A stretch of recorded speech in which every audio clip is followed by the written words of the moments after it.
ಬಹಳ ಕಾಲದ ಹಿಂದೆ ಗಂಗಾ ನದಿಯ ತೀರದಲ್ಲಿ ಪುಟ್ಟ ಗ್ರಾಮವೊಂದಿತ್ತು. ನದಿಯು ಆ ಗ್ರಾಮದಿಂದ ಸ್ವಲ್ಪ ದೂರದಲ್ಲಿ ಹರಿಯುತ್ತಿತ್ತು.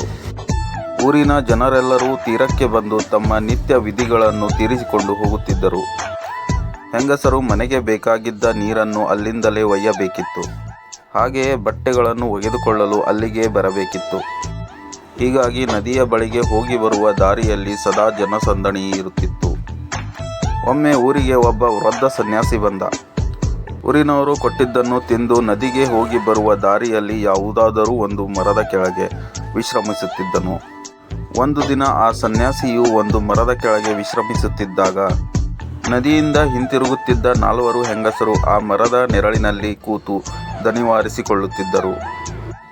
ಎಲ್ಲರೂ ತಲೆಯ ಮೇಲೊಂದು, ಸೊಂಟದಲ್ಲಿ ಒಂದು ಬಿಂದಿಗೆ ನೀರನ್ನು ಹೊತ್ತು ಇನ್ನೊಂದು ಕೈಯಲ್ಲಿ ಒಗೆದ ಬಟ್ಟೆಗಳ ಬುಟ್ಟಿಯನ್ನು ಹೊತ್ತು ತಂದಿದ್ದರು.